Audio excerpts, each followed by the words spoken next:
The Instructor Podcast with Terry Cook, talking with leaders, innovators, experts and game changers about what drives them. Welcome to this first edition of MyDanTime, and I am joined by the man behind MyDanTime and MyDriveTime, Dan Hill. Said Dan a lot there. How are we doing, Dan? I'm wonderful, thank you. How are you, Terry? All the better for seeing your smiley face, obviously, and thank you for joining us on this first edition of MyDanTime. So I suppose the first question that I want to ask you before I get into anything, MyDanTime, how good of a name is that? Oh, I think it's exceptional. And of course, derived by your very good self. So, clearly I'm going to say good things about it. No, it's very good, Terry. Well done. No, well, I'm chuffed to have you on board, and I'm proud of the name if I'm not proud of anything else.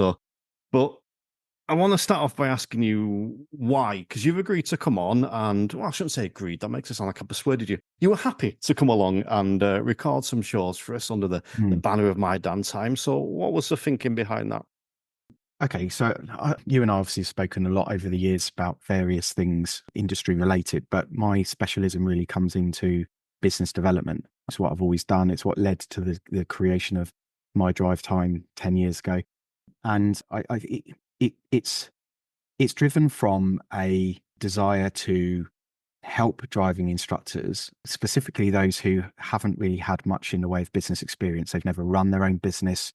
They've typically worked or been employed for other people before, and becoming a self-employed driving instructor is quite daunting. So, and my wife did that back in 2008 when she qualified. And it was very apparent to me that there wasn't very much help within the industry for people just to understand that side of things. It was, there's a lot of help out there. Trainers are very good at helping people to learn how to be brilliant driving instructors and to deliver the service well. But it's all of the business management stuff that accompanies that, which quite often gets a kind of secondary billing. And I don't think that's appropriate when ultimately a well-run business helps you to achieve the ultimate goal, which is to earn a living and to be able to expand, and that's really what I wanted to try and focus on. So, back in the day, I've wrote 4 years worth of business related articles for top industry magazine, and just felt that that it was time to bring it back to life. And I kind of figured, hey, who would I like to talk about this kind of stuff with? And your name popped up, so figured it would be worth getting together and seeing if we can help people. Well, seven other people said no, and then you turned to me. But I do think you're in quite a unique position, actually, because you're not a driving instructor, and I think some people may look at you giving advice to driving instructors, but you have potentially driving instructors complaining to you every day. You work with instructors every day, and as you mentioned, your wife is one, so I'm guessing you're seeing that firsthand, the stuff we go through.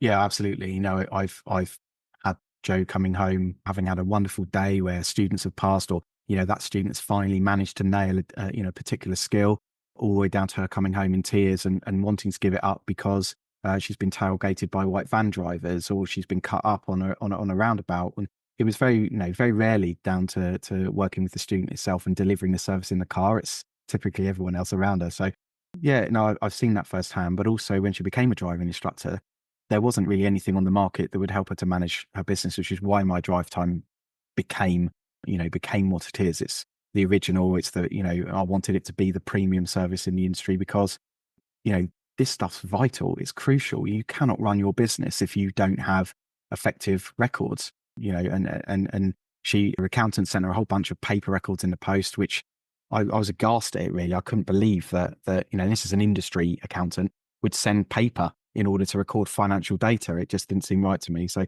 yeah, that's kind of where we started. I left my job to create MyDriveTime because I wanted to, really pull the industry up by its bootstraps. I still think that in terms of business ownership, business management, still probably 10, 15 years behind other industries. So why not come into it and disrupt a little and try and make things better for people? Maybe we'll have to go into that topic a bit more depth, I think, in a future episode, because that's one you might shout at me for. Because I do both. I record all digitally and write it down as well, because I like the feel of writing it down. But another story another day. Because as you mentioned, founder of MyDriveTime, also the business lead at the ADINJC. And just a reminder for all my members that you guys get a discount. You can find the link around the membership, and I'll put it in the show notes here as well.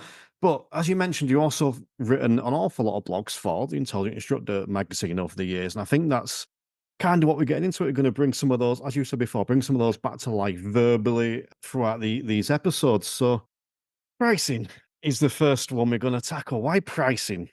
I think it's because it's the one that is probably the most emotive. It's the subject that really worries people the most. I've had plenty of debates with my wife about it, and do you know what? I think the experience that sticks in my mind, Terry. I was doing a presentation to a local association on GDPR, and after I'd finished my presentation, I was packing up and standing by the side. And they started talking about price. And as an organization, they were talking about increasing their price. I think it was from 29 to 30 pounds. So it's by a single pound. And one of the people there, one of the ladies there, started crying. And on further questioning, it turns out that she was really fearful. She was really worried about increasing her price because she didn't know what impact it would have. She didn't know whether people would feel that she was worth it. There are lots of these kind of comments, and it really drove me to want to write about and to talk to people more about price, to really try and reassure them that, that it's easier to determine the price that you should charge for your service than you might think. But I totally understand why it's a really difficult one for people to get their heads around. You're not just when you're starting out as an instructor, but at any time. So I figured we'd start with that. I mean, just before we get stuck in, and I hope I'm not treading on anything you want to speak about further down the line, but I was speaking about this recently. It's the idea for me of separating the customer from the learner. Now, I do think there's a grey area there because we kind of have to treat them in those two different roles, in my opinion. When I'm helping that learner become, this independent driver and whatnot, I can't, during that lesson, necessarily view them as a customer. I have to view them as someone that's learning to drive. But then there has to be times I step back from that and go, yes, but I run in a business. They are also my customer. Yeah. Now, I do think there's a grey area there as well. But do you think that's where instructors struggle sometimes, spotting that difference? Yeah, because the prospect when they start out as a PDI of becoming a really great teacher, and this is why Jo, my wife, wanted to become an instructor, because she enjoyed driving and she really wanted to teach. So it seemed like, she never turned around to me once and said, Dan, I'd really love to run my own business. What should I do? That was never the driving factor behind why she chose to do it. So when you're then, obviously you go down, you do your training, all this kind of stuff. And if you franchise with a trainer will help you work out how to become a great instructor. But when you're then on day one and somebody asks you, okay, well, how much do you charge for your service? It's a really daunting question for most. And I think that, people really, really struggle. And I will go into that a little bit. But it's a big problem for them. I'm not sure if it's necessarily, I think if it's a grey area, it's a grey area because there's a lack of understanding, which is what I'm hoping to try and help people evolve to remove that grey area. Because actually, when you take a step back, it's a relatively simple thing. Last thing I'll say before I let you take it away, because I had someone ask me in person the other day, how much do I charge for lessons? And I couldn't remember because no one ever asked me in person. They always text me. So I've just got my stock thing that I just copy and paste over. I'm like, oh crap, I had to get my phone out and check how much I actually charge for lessons, which amused me greatly. I don't know if it put them off or not, but there you go. Yeah, but I get the same thing, Terry. I get people come to me and say, how much does it cost for my drive time? And I say to them, actually, cost is only one part of the scale, right? The reason that you see scales, used as a symbol in finance so much is because typically within any walk of life, when you've got a supplier and a customer, there's scales, right? There's a balance, and it's about making sure that the price that you are charging, the cost for your service, delivers equal or more benefit. So it's that's what the scales really represents. It represents cost or investment and outcome, income and input and output that you get from a financial transaction. And quite often people focus too much, especially when they've got a very consumer mindset rather than a business one. They focus too much on the cost that something's going to be rather than the benefit that they'll get if they use that service, and therefore whether or not it can be considered value for money. And that's the key thing. So, I think it's a perfectly justifiable thing to turn around to somebody and say, however much it costs, what's a lifetime of safe driving worth to you? Because ultimately that's the benefit you're going to get as a result of the cost that I charge. And, that for me is the key thing. So it's a mindset thing, it's a psychological thing. We focus on the cost. The benefit comes second, and really it shouldn't. They should be married. They should be considered hand in hand. You don't look at a cost of something and then decide whether it's good or bad until you understand what you're going to get for it. That's probably a better answer than me going, I can't remember. Let me check my phone, please. All right, where are we starting today then, Dan, on pricing? Where are we starting?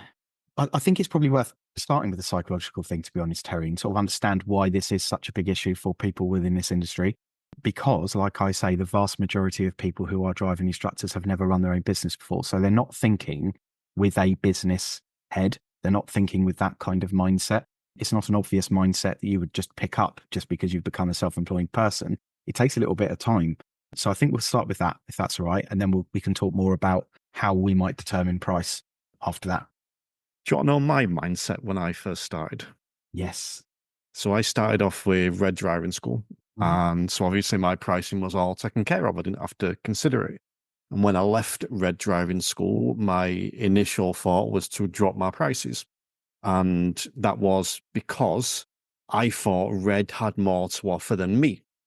Now, to be fair, they probably did. I can't remember what, but they offered a few bits, for when you signed up. I think there was some free training you could do and stuff like that, whereas I didn't offer anything. And I can remember speaking to someone who's actually been on the show, a chap called Dino Tartaglia, who would literally do not drop your prices. And he explained to me what you want to do is put your prices £1 above red and then find stuff to add more value for, if that's what your concern is. So that's what I did. And that was my mindset when I went from red to independent. Yeah, and you're right that ultimately because you joined red, Joe, my wife did as well, that is all of the business, not just about pricing, it's like all of those kind of the business elements of running things kind of seemed taken care of. All you had to do is, pay money to get in a car and go and deliver your, what you're trained to deliver. So I totally get why there's that. I think the thing, when you say, what can I offer more than red? I would always posit that actually, red is a large organization and it provides, they've got the big website and they've got obviously lots of services and things that can help. But, the one thing that you have is you, they don't have you. And for me, that's one of the key things that people need to back themselves. If you're going to go through all that training and you're going to do that work and you're going to become an instructor that has a real bond with people, you need to back yourself and need to say, actually, look, I can put my prices down and I can strive to occupy the bottom of the barrel if I want and be one of the cheapest instructors in the area, or I can strive to be better than the reds of this world, and I can be more expensive, and not more expensive, I can be a higher cost, and and if people ask, I can tell them that ultimately you get me. And it's one of the key things, I'll come on to this as well, but one of the key things that I find is a lot of PDIs who are starting out, people who or recently qualified ADIs, believe that they should charge less than your instructors that have been around the block, instructors that have been doing it for 20, 30 years. And they feel that, I haven't got as much experience. Maybe I shouldn't charge as much. It's an absolute fallacy, right? I promise you, because there's two things, right?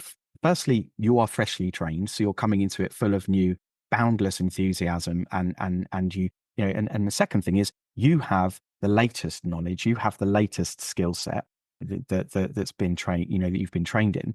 So actually, you could argue that somebody who's been doing it for 30 years and who's stuck in their ways and resting on their laurels is not necessarily providing a better service than you can. So I think that, again, a lot of people struggle with that.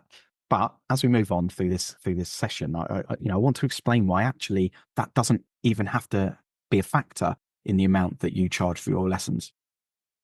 I think one thing I will just touch on, that idea of being you.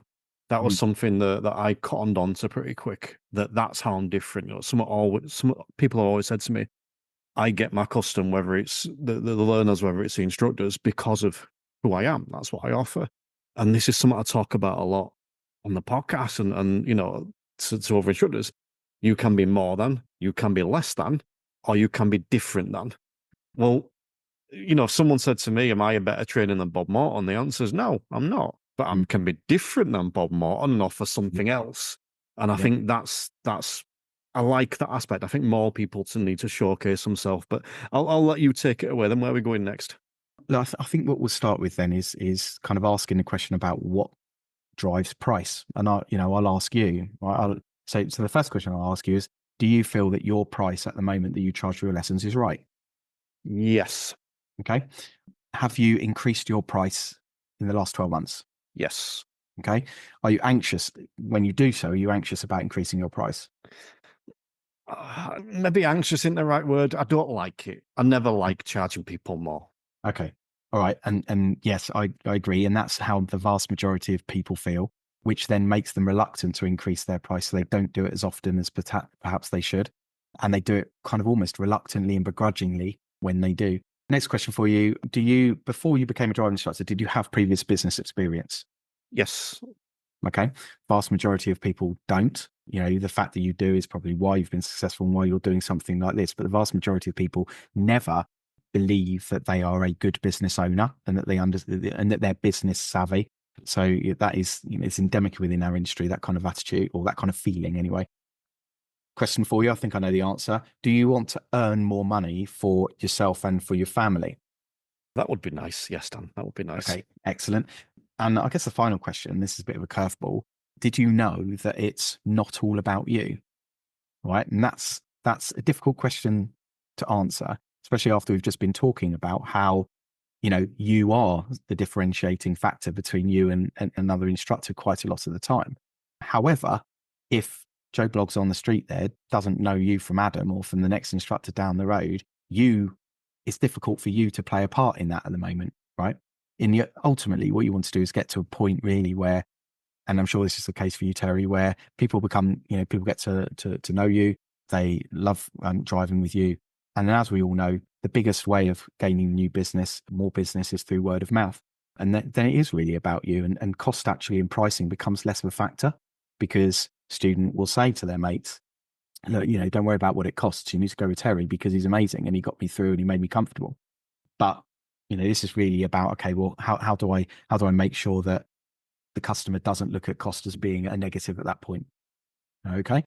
So I think what I mean by when I say it's not about you and anyone listening, I kind of want them to understand that I think the reason that instructors struggle with setting their price is because they confuse the practical value of the service they're providing with the emotional value that they place on themselves. Right. So what I mean by that is that, it's a very British trait, I think, as well, to undervalue ourselves. And we think, will they like me? Will they want to pay for me? And it's not about you. It's not about you in your personality. It's about the student recognizing the service you provide, the lessons that you provide. Obviously, there is a part that's in, there is a personality thing in there. But really, it's not what they're not paying to be your friend. They're not paying to know you and to hang out with you. They're paying for you to help them learn how to drive safely for the rest of their lives. Right. That's ultimately what it's about. So I think it's really important when we think about price. And I know that this is a difficult mindset thing. You have to separate how you value yourself as a human and how you value the service that you provide for the customer. All right. And that's, it's a start for 10, but that's one of the things that I've found the most. The reason that this lady at this meeting was upset was because she felt that people would be upset with her, that it was about her. And it's not about her. It's about the service that she's providing and whether people feel that that is value for money, not whether she is value for money. It's interesting. I recorded, I think it was a 1 minute driving instructor tips episode recently called Don't Be the Butt Instructor or Don't Be the Butt. Because it's when you get your reviews, or like you said, they're recommending to their friends. Do they say, go with Terry, go with Terry, but he's always late. Go with Terry, but he smells. Or do they say, go with Terry, he even provides theory training. Go with Terry, he even, takes you on motorways. Whatever it is, you want to be the even instructor, not the but instructor. And I think that's the thing. That's nothing to do with my personality as such. That's like you said, that's them referring you and how they refer you. And if they've just got free referrals or free recommendations from their mates, they've all got different instructors, which one stands out more in a positive way? The one that says, yeah, but he's always late, or the one that says, yeah, but he even does this. Yeah, absolutely. And that comes to value add, right? That comes to adding more value to the service that you that you provide, which is probably a separate episode that we can talk on. So my next question for you, Terry, really is about what drives price. So generally within your sphere as a driving instructor, but also generally, would you say that your confidence drives the price that you charge? So if you're a confident person as opposed to not being confident, does it have an impact on the price that you charge, do you think? Probably, yeah. Like I said, when I first went independent, I was less confident. I probably would have charged less if it was no one had given me that advice. So it does have an impact. It would have an impact, yeah. Okay. How about competition? So local competition in your area, does that influence what drives your price? It does, but in the opposite way. If I see someone charging more, it makes me want to charge more. I don't want to go the opposite way. Okay, perfect. How about your desires? So the things that you really want in the world, holidays, cars, asset, any experience, whatever it might be. Do your desires drive your price? That's a good question. Yes, but probably both ways. Because long term, I want to provide like discounted lessons to people and stuff like that. But that's a whole different ballgame. But on one hand, it's like, oh yeah, I want to reduce my prices over here. But on the other hand, it's like, yes, I want to do these things. I need to charge more. So yes, there's probably a bit of a seesaw there going on. But yeah. But what I'd suggest there is maybe actually your ability to reduce price for some people who you may feel deserve it is paid for by you're charging more for other people. So so your desire is to provide training for less fortunate people, maybe, or people that might need that extra help. So great. Okay, 2 more. Your expenses. Do your expenses that you incur when you are running your business affect your price? 100%. Okay. Great. And your value. So how you feel that you value or the value you provide. Do you feel that the value you provide influences your price? It does, but I also swing in roundabouts with my own self-esteem. So I try not to let that impact it too much, because otherwise I'll be charging £2 an hour some days. Okay, but again, and that's, that hits the nail on the head, really. Again, that goes down to, or boils down to, how you're feeling about yourself on any given day, as opposed to how you feel about the service you provide, doesn't it? Like, if you feel that the value you provide differs depending on how Terry feels, as opposed to, whether you can go and deliver a lesson, whether you're in a great mood or whether you're in a bad mood, it's ultimately about the service and not about human. People will say to me, yeah, but it's important that that I'm happy and that I'm jokey and that I'm a friendly person to get on with. Of course it is. I'm not knocking that. That's obviously it's part of it, but we're talking specifically about price. I think you're right, all your answers. And yes, all of those things have a factor, but I think actually all of those things come down to how you then deliver a really great service. I think the key thing that drives price ultimately are buyers, right? It doesn't matter about all of those other things and your interpretation of your confidence, competition, desires, expenses, and value, right? It doesn't matter about any of that. Ultimately, it matters whether or not the customer looks at you and thinks that the service you're going to provide will provide them value for money, right? So it's in the eye of the buyer, not in the eye of you, I guess is what I'm trying to get across. Does that make sense? Complete sense. Great. Okay, what I'd like to do at this point, if it's okay, I might take control of the screen, if I might. So what I'd like to do now is I'd like to try and explain to you and people that are listening how supply and demand works. We've all typically heard of supply and demand. Not very many people really know how it works, and how I believe that actually supply and demand takes away the pressure from you as a driving instructor when it comes to setting your price. Yeah, I should be able to share your screen now.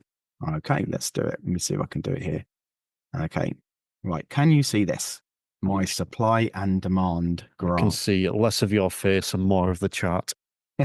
Good stuff.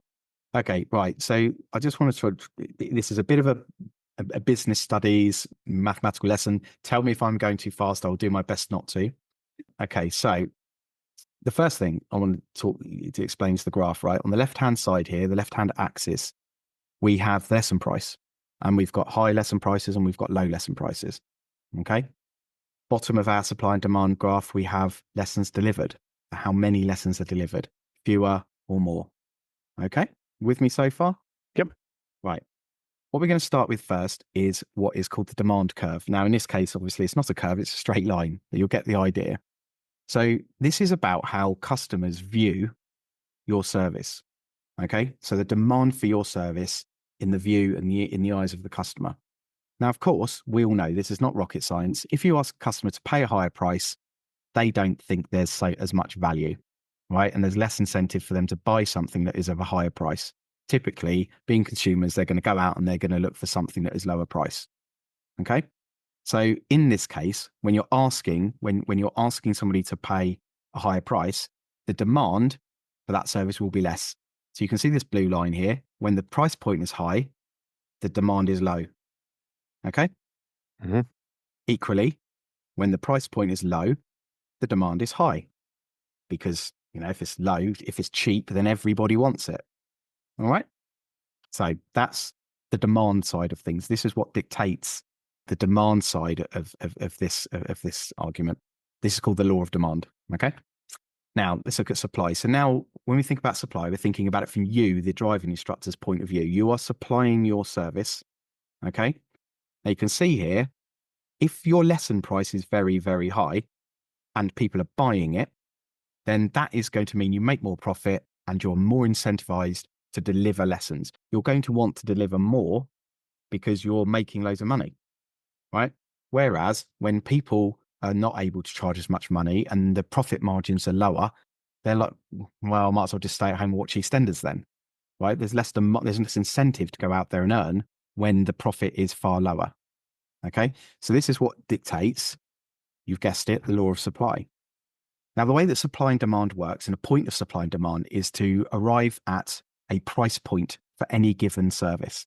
Okay, so what we're looking for here is, can we match the demand for a service with the supply for a service to work out how much that service should cost, right? And that's when we put both lines together on the graph. So here we have demand and we have supply, and you can see here that in the middle, when they overlap, that's called the equilibrium price. But I'll come on to that.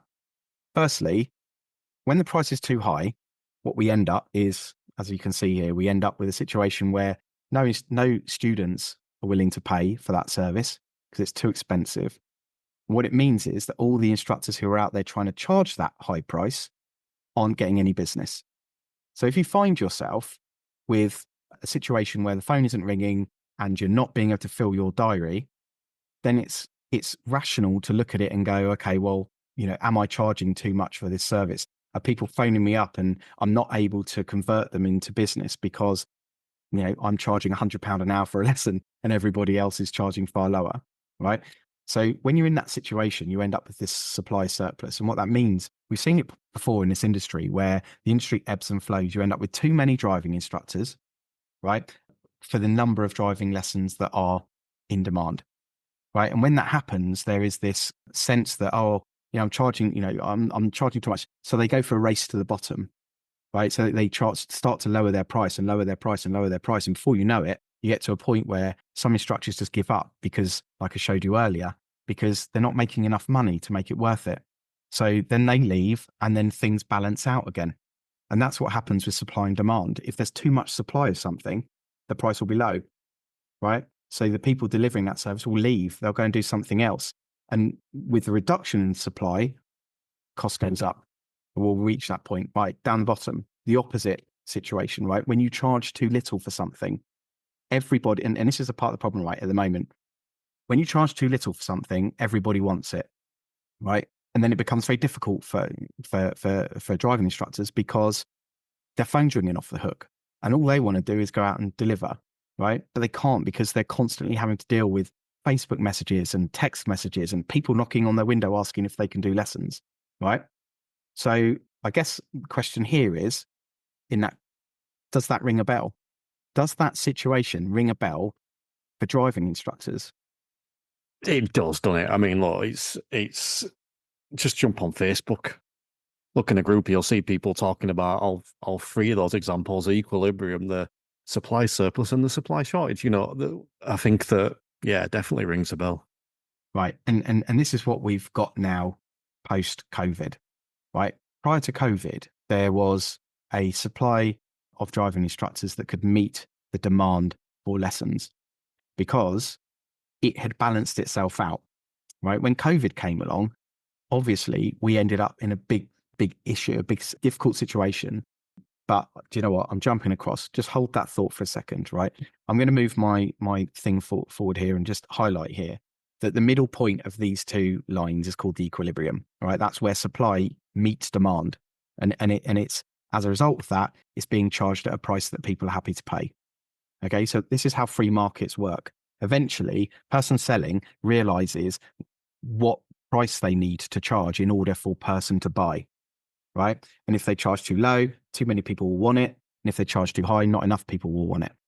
Okay, so ultimately, this is how free markets work. This is how trade works. You get to a point where everybody understands what people are willing to pay for a punnet of strawberries or for a new TV or for a driving lesson.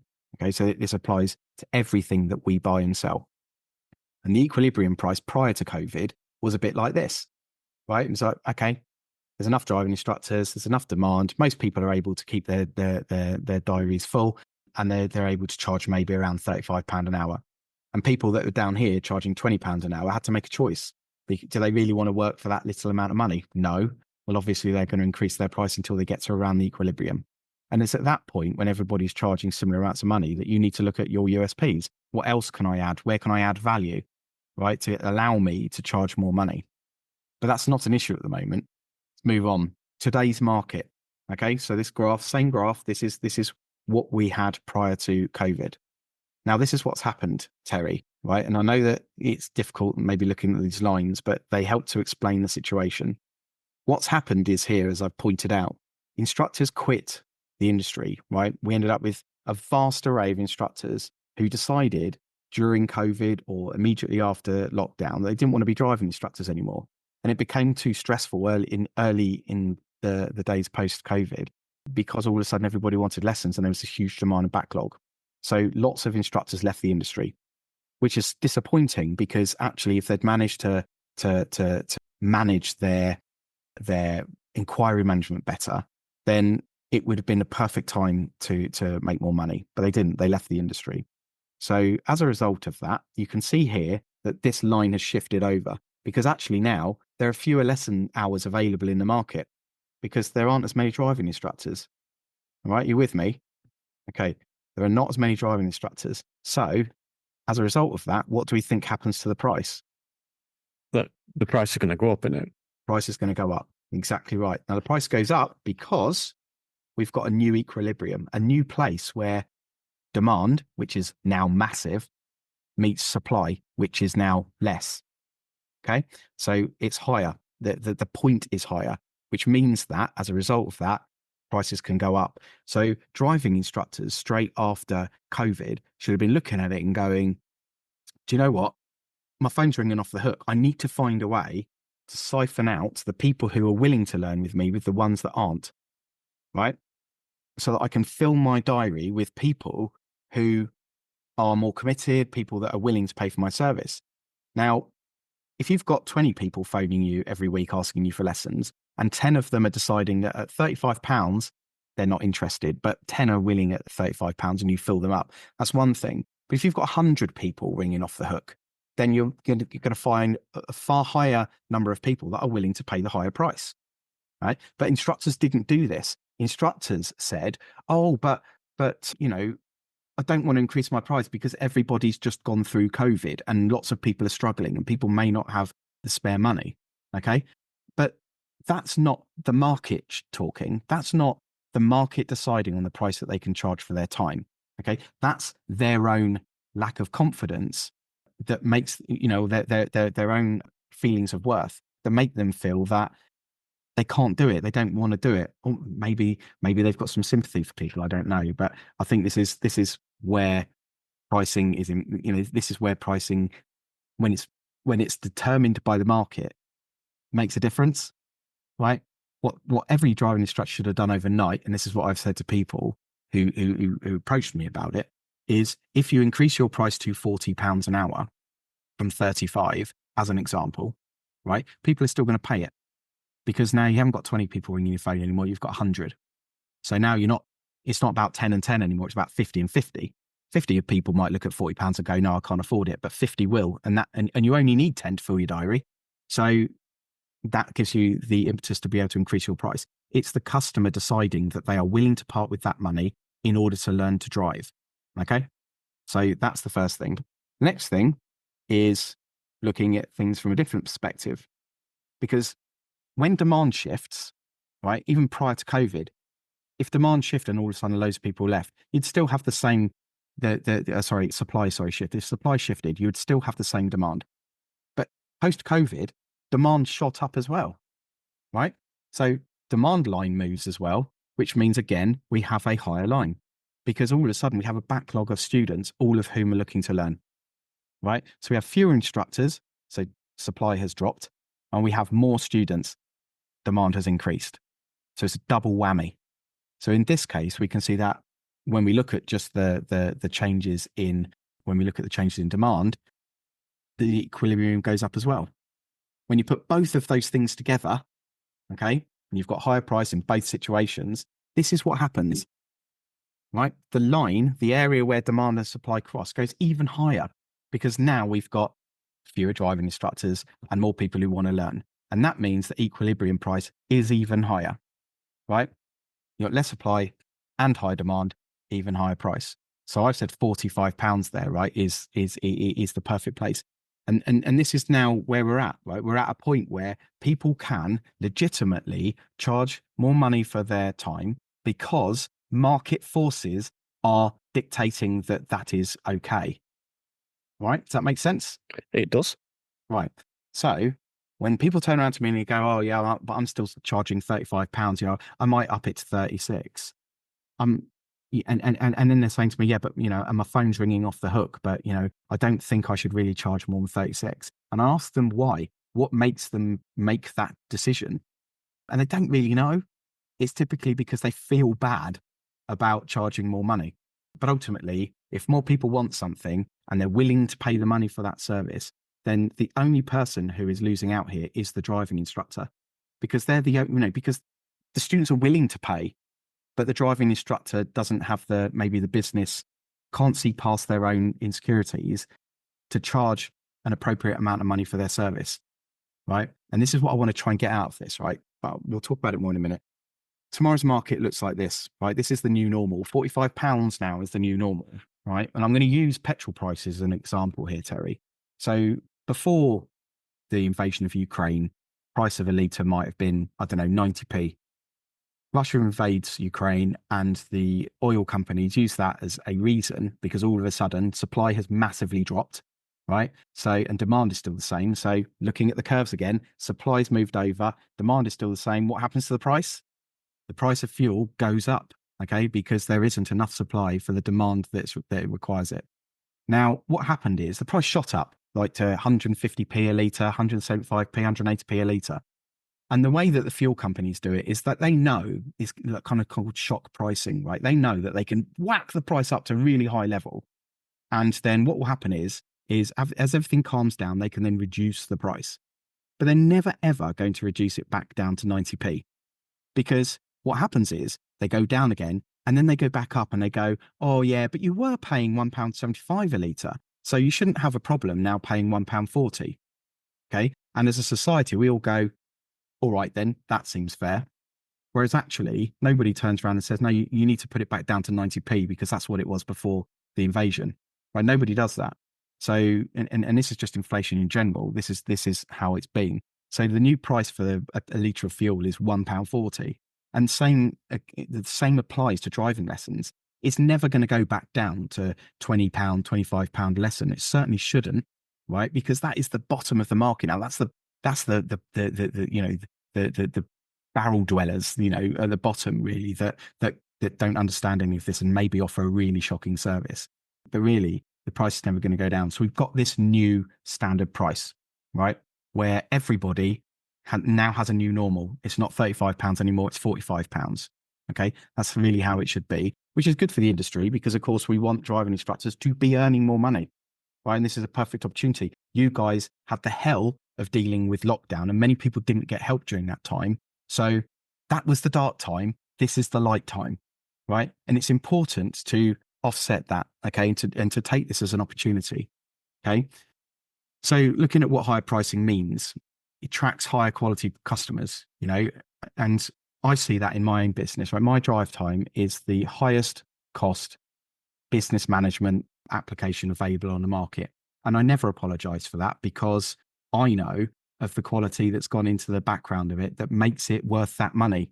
And yes, okay, in the same way, sometimes it's difficult for driving instructors to sell the USP. I find it difficult to say to people, look, most of the value in my own service, my drive time, is beneath the surface. You can't see it, but it's there to support you, to make sure that when you need it, it's there, right? Same way it's difficult for some driving instructors to know how to really find a USP, but it attracts higher quality customers, right? People look at price and they go, oh, they're charging a bit more. So I reckon that must reflect the quality of the service they're providing. It means more income for you, right? And that's the key thing here, right? I'm really tired of seeing driving instructors struggling, because there's no need for them to struggle. There's zero need for them to struggle. This is a lucrative business that you guys are in at the moment. You just have to see past your own misgivings with regards to your own self-worth. Okay. So greater flexibility, satisfaction, security. We were talking earlier about your desire to want to provide lower cost services to people, right? Lower cost lessons to a certain selection of people. If you charge higher for everybody else and that is your standard rate, it gives you more flexibility to charge a few people less money, and therefore provide you with more satisfaction, right? Whilst not risking your security, because you're earning more generally.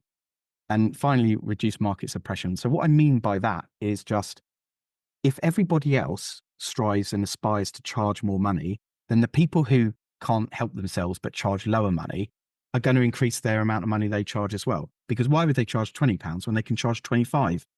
Because everyone else in the area has gone from 35 to 40. See what I mean? So actually, it pulls up everybody else. Rather than looking at the lowest priced people in the area, I'm going to stop sharing my screen now, if that's all right. One of the things that people say quite often, they go, oh yeah, but Terry down the road, he's only charging 15 quid an hour. It's his fault that I'm not earning more money, right? He blames the guy down the road because for whatever reason, he doesn't have the wherewithal to go, do you know what? I'm pretty sure he doesn't want to charge 15 quid. And even though I'm charging 25, what I'm going to do is I'm going to up mine to 30, right? Terry down the road isn't going to say, oh, do you know what? John's upped his to 30, so I'm going to keep mine at 15. Is he? Of course he's not. What he's going to do is he's going to say, I'm going to increase mine to 20 now. I'm still £10 different. Okay. But that's how we move the market up. That's the people at the top pull up the people from the bottom. It's not the other way around. Right. And it's the people at the top who offer the better, higher quality, more rounded, astute services that gets to make that decision. And that's really how it should be. So that's it, really. Just to give you an idea, right? If you were working 25 hours a week, Terry, right, 48 weeks a year, and you increased your price today by a single pound, you're earning an extra 1,200 quid a year, right? If you increase it by £3, £3,600 a year of extra income you are earning. If you increase it by £5, right, £6,000 a year extra income for what? For doing no extra work. Right. So what I would say to anyone listening to this now is, let the market dictate your price. Don't worry about doing it yourself. You don't have to. Right. Let the market do it. And secondly, what would you do with an extra £6,000 a year in your bank account? Subscribe to my drive time, couldn't you? Do you know what? I know that when me and you speak, I think we agree with about 90% of this. So there's a couple of bits I want to touch on. I think one thing I will point out first is, we can change the supply. And I don't think people always realize this, but it kind of goes back to what we spoke about at the start about being you and about what we offer, and more than, less than, different than, if, for example, now this isn't true, but if, for example, I was the only instructor in Bradford that offered motorway lessons, well, I've got that entire market of people that want motorway lessons. So you can shift what you deliver to change the supply and demand of what you deliver by offering different things. So it's not always just about driving lessons as such. What are you including in theory? All the other stuff that can go in as well. And that can impact it as well. Would you agree?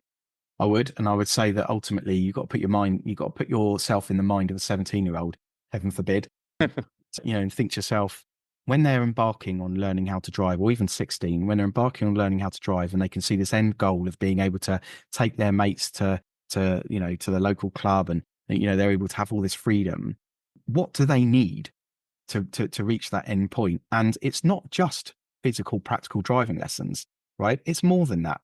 And I think that, there's an opportunity there, I think, to ask, maybe even ask students, what more would you have liked from me? What more could I have delivered from your existing students now? So, yeah, I do think that there is that, and that's what I hope, Terry, is I hope that this is, it's not just about, obviously one of the take homes from this is make hay while the sun shines, right? Because you've got an opportunity at the moment while supply is so low and demand is so high to make hay, make that money. Let's make the country get used to paying 45, 50 pounds an hour for driving. Why shouldn't they? People pay 45, 50 pounds an hour for a piano lesson, and that's not going to save their life, right? That's not going to get them job opportunities and allow them to explore the world, is it? So I just think to ourselves, look, this is a mindset thing. It's always been a mindset thing. And we've got an opportunity here now to use this opportunity to increase the price to a level that is appropriate, to make up for the fact that you're getting cut up by white van drivers, to make up for the fact that you're putting your life on the line every day. Get charged a proper amount of money for doing it. Okay. So, or, get paid for the work you do. I think another thing is that some people will go, oh, I don't know, because, it's a bit greedy, isn't it? And again, I say to them, it's not greedy if the market's willing to pay for your time, pay that amount of money for your time. It's not greed. It's you charging an appropriate amount of money for the service. Do you think a solicitor that charges £250 an hour, right, would turn around and say, I'm greedy? I think, whilst I don't necessarily agree with the people that say it's greedy, I can understand the viewpoint. And I think that what I would say, I think maybe there is a grey area there. Yeah. I think that's the issue, because you mentioned a really good example before with the petrol pumps, by the way. But I think the issue is, look how much, as you said, look how much they jacked their prices up and then it came back down to a new high. That's what we don't want to do. That, to me, that's where it's greedy. That's where it's unfair. That's where it becomes, screw you, you're a dick. If every driving instructor had gone, right, well, everyone's desperate, let's charge £100. That to me is unfair and greed. That's profiteering.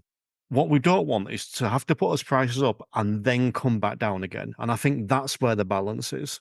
No, I agree with that. But I think then again, what would have happened is, if you think back to the supply surplus that I showed you in the earlier graph, what would happen in that situation? If driving lessons were £100 an hour, Terry, everybody would turn around and go, screw that, I'll take the bus.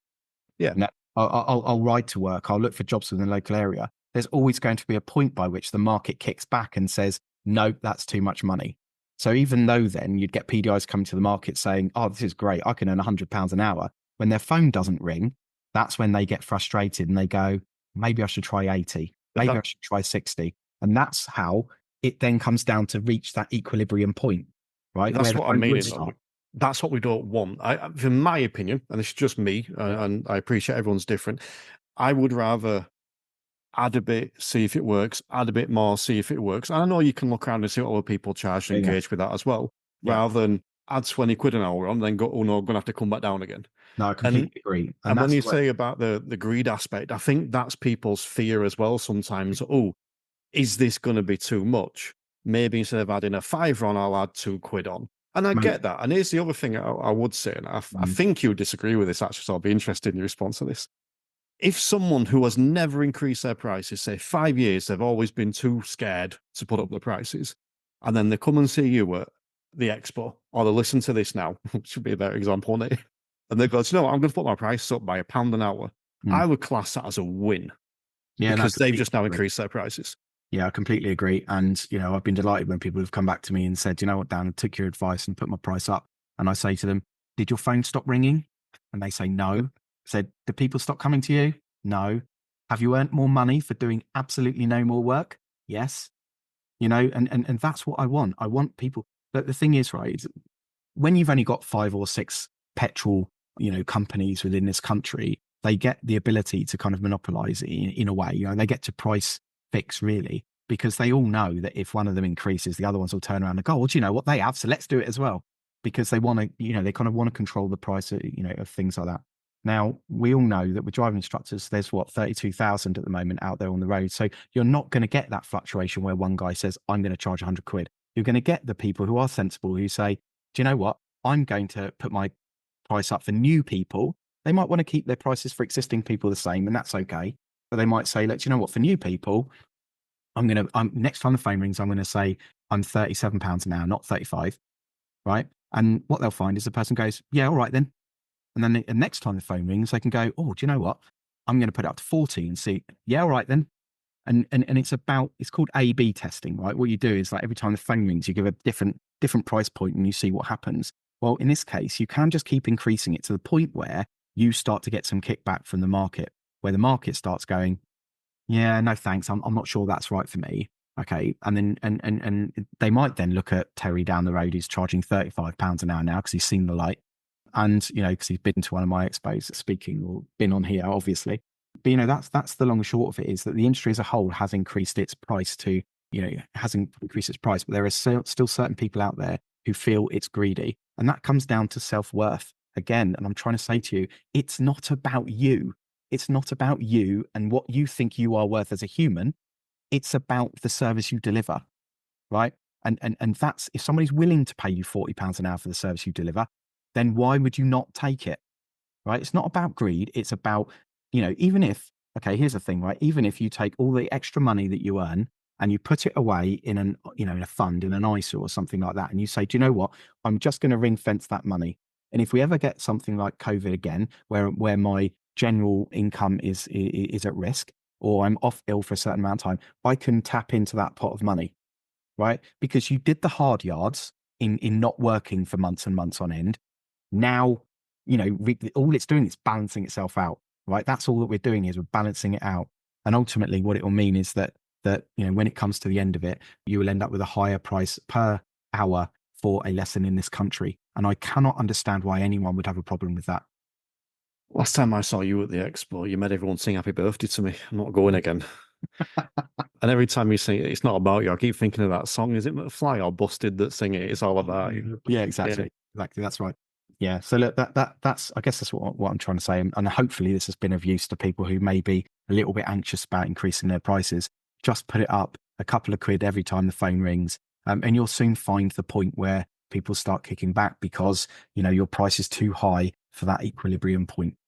So I'm going to ask you a quick opinion on two things, then we'll wrap up. So I give myself a peer review every year.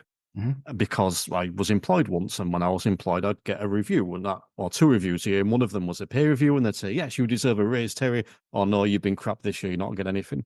So every year in December, I give myself a review on how I've done over the past 6 or 12 months. Do I deserve a rise? Now, I appreciate this is coming away from market forces. This is looking at me as an instructor. Yeah. And it's like, I'll assess that, and I'll assess what I've done, and it's only me judging it, admittedly. And then I'll give myself a pay increase accordingly. And that happens in January. Then in July, I give myself what I call a market forces increase. And if I feel that the market can support me giving myself another increase, I will. If I don't think it can, I won't. I'm wondering what your thoughts are on self-employed driving instructors looking at themselves from a peer review perspective like that. I think what it is people harping back to the time when they were employed, and the security and the safety of having pay reviews and knowing that you're going to get the same salary every month and things like that. It's not a entrepreneurial way of looking at it, if I'm being honest, Terry. And it's not criticism. It's just that to me, it doesn't make sense. It doesn't make sense because for me, as the provider of a service, if that service can yield more money, which then ultimately means I earn more as an individual person, I can pay myself more, why would you not do that every month? I'd be looking at doing that every month. I would scrap having one based on your performance review. You know whether you're performing well because you know whether people are passing their tests and you know whether people are recommending you, right? If that's not happening, or people start learning with you and then they just miraculously disappear, right? That's when you know that you probably need to maybe talk to me or turn around to a colleague and say, what am I doing wrong? And when they turn around and say, oh yeah, but it's probably because you always turn up late or because you always smell a bit. Not that somebody would likely say that to person, I will, but other people might not. Then, that's when you need to take a look at yourself. that's when your performance needs to come into question. But if you're seeing students through their test and people are broadly happy with the service you provide, then you are doing a good job. Your service review happens every day, right? Every day. So your price review should happen every day, but realistically, we're talking every now and again. Just put your price up by £1. Just keep putting your price up by £1 until you get to a point where that stops working. Because if I said to you now, Terry, come off this call and put your price up by £2, right? You might go, oh, I don't know, Dan, I don't know, right? I would challenge you. I would challenge anyone listening to this. Next time the phone rings, say it's £2 more expensive, not more expensive, higher cost, right? The fee is £2 more than you usually charge. Okay. Do that for 10 calls and then tell me how many of them turn around and go, oh, I can't do that. It's too expensive. Because I reckon it will probably be 2 out of 10 at the most. And then all of a sudden you've got 8 more students all paying £2 an extra an hour. That's a lot of money over the course of the year. And if you just leave your reviews to being annual reviews, think of all that money you've missed out on between now and then. Right. It's why I like talking to you, because you could. I was going to say, it's why I like talking to you. You always give me a straight answer. But I half agree in the sense that I think you're right. It's not very entrepreneurial, and there's a potential for leaving money on the table and stuff like that. But that's not the only time I increase my prices. That's a little thing I do for me that's like, oh, it's reflecting. But also when I'm reviewing, I'm not just reviewing people passing a test or people leaving me. I'm reviewing my car, I'm reviewing my website, I'm reviewing my social media for the year, I'm reviewing my CPD I've done this year. It's like the whole shebang. Everything gets reflected on it. And it's like, okay, for me now, do I deserve an extra increase on whatever else I've done this year? That's my little thing. Yeah, and I would never knock that. I think that's brilliant to self-reflect, right? So, and that's what you're doing there. When you originally said it, you were making it sound like you review your performance in terms of whether or not you should give yourself more money, which is what you said. But I guess ultimately, there's nothing wrong with reviewing all of those other things as well, because they ultimately, dictate the quality of service you're delivering. Yeah. Do I deserve an extra grand this year? Yeah, I do. I've done well. This year, I don't. Fucking shit, I'll be honest with you.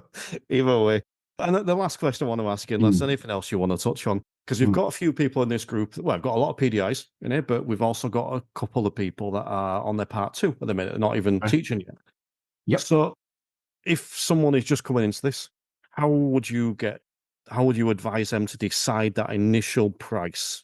Okay. So, yeah, I mean, obviously, if you've got no idea what to charge for your time, my advice would be to do some research into the competition. Type into Google driving instructors in whatever your hometown is, all right?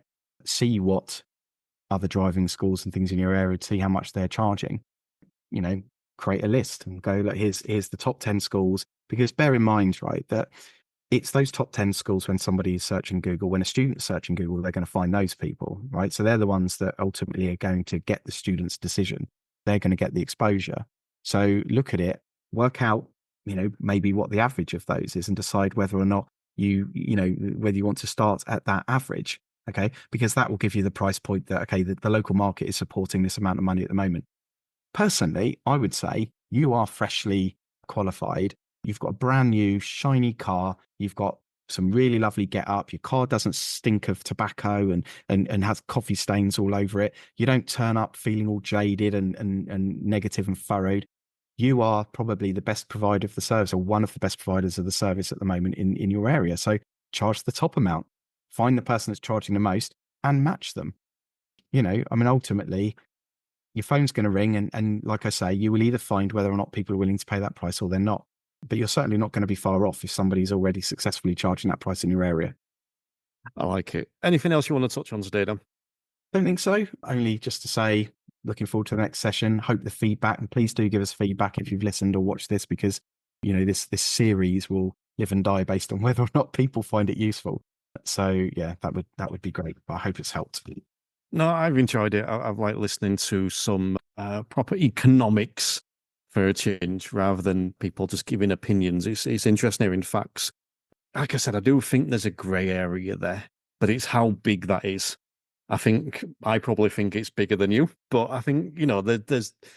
Anyway, let's put a pin in that go for another hour. Because at the start of this, you said we're going to do bite-sized episodes, and this is just about an hour now. So there you go. Yeah. But no, big thank you for joining us today, Dan. I always enjoy talking to you. I'm looking forward to getting stuck into some of these. And I'm very much looking forward to the future ones. I'll take a minute just to remind everyone where they can find you, what you have to offer, and all that kind of shebang. So you can find us at mydrivetime.co.uk. We provide basically a record keeping, diary management, sort of whole holistic business management tool, which is both web-based and mobile app-based. So you can basically manage your business while you're out and about on the road.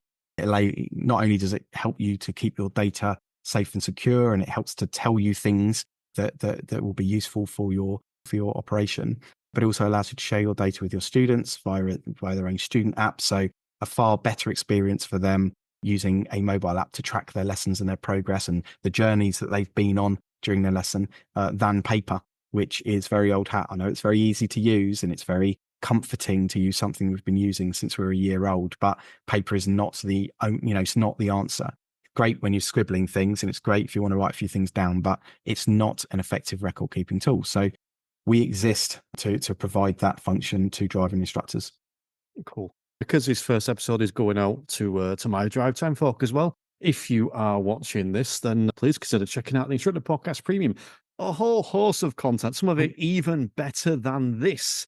I haven't decided which side I'm putting you on there. I know, exactly. Okay, well, either side.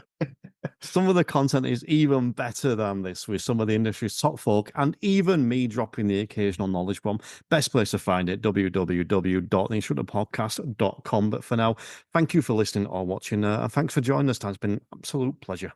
Appreciate you.